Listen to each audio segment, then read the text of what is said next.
बच्चों कक्षा 12 का एक पेपर और मुझे मिला जिसका पेपर कोड है 347WF।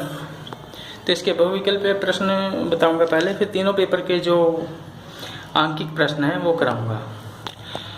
तो पहला ये प्रश्न है, निम्न में से किस अणु के केंद्रक परमाणु पर एकाकी इलेक्ट्रॉन युग्म होता है?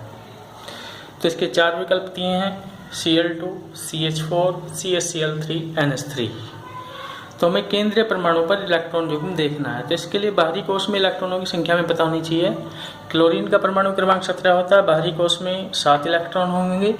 तो इस तरह से ये बनेगा, तो 7 होंगे। एक का इलेक्ट्रॉन का साझा तो ये हो गया सिंगल बॉन्ड में, और बाकी ये 6 इलेक्ट्रॉन इस तरह से आए। तो 3 जोड़े एकाकी इलेक्ट्रॉन युग्म के हैं प्रत्येक क्लोरीन के पास, पर इसमें केंद्रीय परमाणु नहीं है कोई सब। केंद्रीय का मतलब होता है एक परमाणु को एक से अधिक परमाणुओं ने घेर रखा हो। तो दोनों एक समान परमाणु हैं, तो इसलिए केंद्रीय परमाणु इनमें से कोई सा नहीं माना जाएगा। फिर ये CH4 है, बाहरी कोश में कार्बन के 4 इलेक्ट्रॉन होते हैं, चारों का एक एक इलेक्ट्रॉन के साथ साझा हाइड्रोजन के। तो कोई यहाँ पे इलेक्ट्रॉन का जोड़ा नहीं है, जो एकाकी इलेक्ट्रॉन युग्म है वो नहीं है। फिर इसी तरह से ये यहाँ पे है, कार्बन के 4 होते हैं, एक ने बनाया हाइड्रोजन के साथ सहसंयोजक बंध और 3 अन्य ने बनाए क्लोरीन के साथ। तो कोई इलेक्ट्रॉन ऐसा नहीं है जो एकाकी इलेक्ट्रॉन का जोड़ा हो। और यहाँ पे यदि हम देखें नाइट्रोजन NH3, नाइट्रोजन का परमाणु क्रमांक 7 होता है, बाहरी कोश में 5 इलेक्ट्रॉन होते हैं, 3 ने 3 हाइड्रोजन परमाणु के साथ एकल बंध बनाए हैं। तो एक इलेक्ट्रॉन का जोड़ा इस पे है। तो उत्तर हो जाएगा आपका ये NH3 इसका। दूसरा प्रश्न है इसका, प्रश्न ख जो है वो पिछले पेपर में पूछा जा चुका है, इसलिए उसको रिपीट नहीं करूँगा। शून्य कोटि की अभिक्रिया के वेग स्थिरांक का मात्रक है, ये पिछले पेपर में बता चुका हूँ मैं, इसलिए इसको छोड़ते हैं। तीसरा प्रश्न है ये, कौन सा डाइसैकराइड है? Glucose, fructose, sucrose, xylose. Disaccharide का मतलब है जो जल अपघटन से 2 अणु मोनोसैकराइड के दे, उसको हम डाइसैकराइड बोलेंगे। और जो एक भी ना दे उसको हम बोलते हैं मोनोसैकराइड। जो एक वह कार्बोहाइड्रेट जो जल अपघटन जिसका नहीं होता उसको हम मोनोसैकराइड बोलते हैं। जैसे ग्लूकोज है, इसका जल अपघटन नहीं होता, ये मोनोसैकराइड है। फ्रक्टोज है, ये इसका भी जल अपघटन नहीं होता। ये सुक्रोज है, सुक्रोज का सूत्र होता है C12 और H22O11।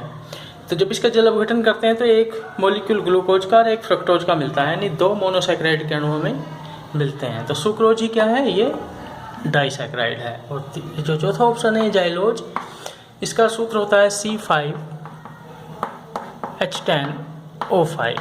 ये पेंटोज कार्बोहाइड्रेट है, ये एल्डिहाइड ग्रुप होता है इसमें भी ग्लूकोज की तरह से।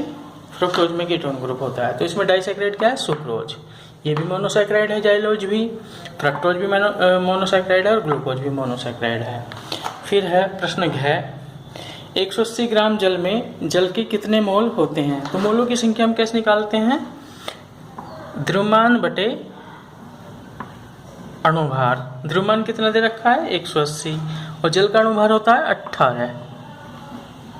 तो 18 धाम 180, तो उत्तर क्या जाएगा? 10 मोल।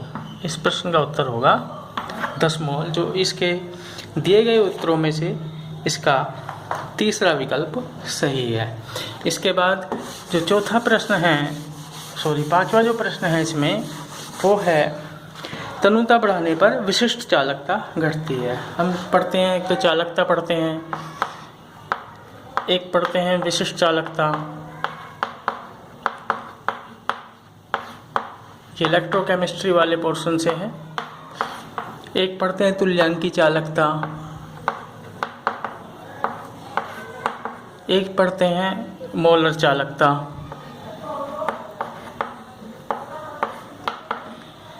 तो चालकता, तुल्यांकी चालकता और मोलर चालकता, ये तीनों का मान विलयन में आयनों की संख्या पर निर्भर करता है। आयनों की संख्या ज़्यादा होगी तो ये चालकताएं बढ़ जाएंगी, और आयनों की संख्या बढ़ती है तनुता बढ़ने से, विलयन की तनुता बढ़ने से।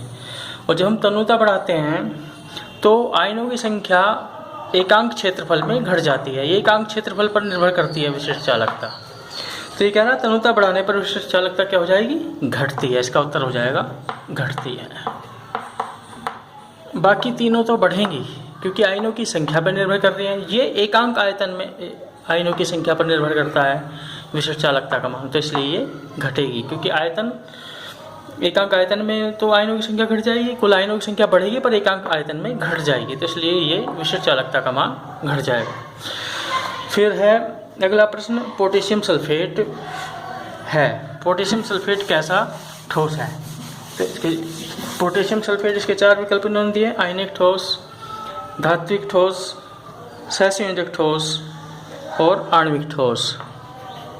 तो हमें पता है जो पोटेशियम सल्फेट है K2SO4 ये आयनिक यौगिक है क्योंकि इससे जब हम जल में घोलते हैं तो क्या मिलते हैं? पोटेशियम आयन और सल्फेट आयन। तो कैसा हो गया ये हो गया आयनिक ठोस। फर्स्ट उत्तर इसका ठीक है। अब जो बाकी जो बचे हैं आंकिक प्रश्न इन तीनों पेपर्स के मैं अभी आपको बताता हूँ।